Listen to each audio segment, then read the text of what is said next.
The long holiday is over kaya dagsana ang mga pasahero sa mga bus terminal sa iba't ibang probinsya simula kahapon. Narito ang live report ni Alan Domingo ng GMA Regional TV, Balitang Bista. Alan?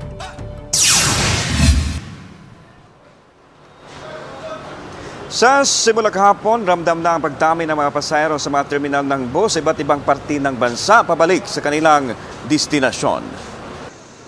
Kahapon pahirapan na ang pagsakay sa bus sa Dagupan City. Tis-tis lang po sa biyahe. Para hindi na makipagsiksikan pa sa dagsa na makakukuha ng bus ticket, nagpabook na online si Jean na kailangang makarating ng maaga sa Pasay para hindi ma-late sa kanyang flight pabalik ng Australia. Mahirap pala, so that's why next year, hindi na ako uwi ng Holy Week. 24 oras na ang biyahe ng mga bus sa Dagupan City. Kahapon lampas sa 15,000 pasahero na ang bumiyahe pa uwi sa kanilang destinasyon. Pahirapan ang pagsakay sa bus ang mga chance passenger kaya mainam daw na dumiritso na lang sa mga bus terminal. Mas mainam at punta na lang ng terminal kasi hindi na sila pipick up sa dan. Para hindi garo kami masiksik. Kasi Apple na road nun sa Santo Tomas, La Union.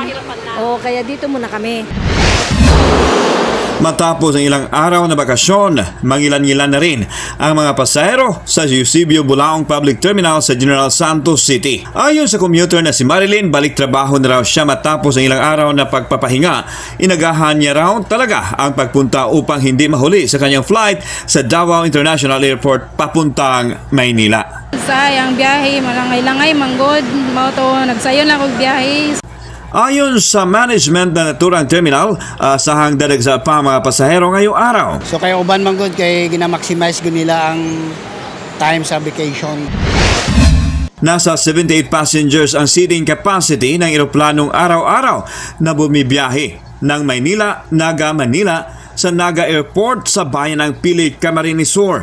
Inaasahan na rin ng pamunuan ng paliparan na parehong numero na mga pasahero ang alis sa Naga Airport hanggang sa susunod na mga araw. Pero malaking pagsubok sa kanila ngayon ang pagkasira ng baggage scanner sa departure area. Mula March 19, kinakailangang magpatupad ng manual inspection ng Office for Transportation Security sa nasabing airport. Hinihikayat ang mga pasahero na kung maaari pumunta sa airport 2 to 3 hours bago ang flight para mabigyang oras ang manual inspection. Mag-online check-in na rin daw bago pumunta sa paliparan at iwasan na rin ang pagdala ng mga ipinagbabawal na bagay para hindi na maabala. Sa ngayon, hindi pa matyak kung kailan maayos ang baggage scanner. Pero siniguro naman ng pamunuan ng mga airport na ginagawa na ang lahat para makabalik na sa normal operations sa lalong madaling panahon. Although pigme-maintain man nga ni siya, kaya lang may kaidadan na kang 13 po nga ni, nag-agi pa siya sa maintenance, tapos pag 19 na udto, iyo po ito may nang naiiling duman sa monitor. So, yaon po ito duman sa manual inspection.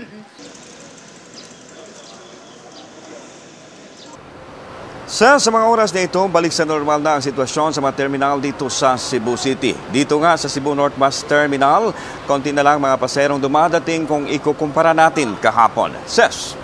Maraming salamat Alan Domingo ng GMA Regional TV, Balitang Bista.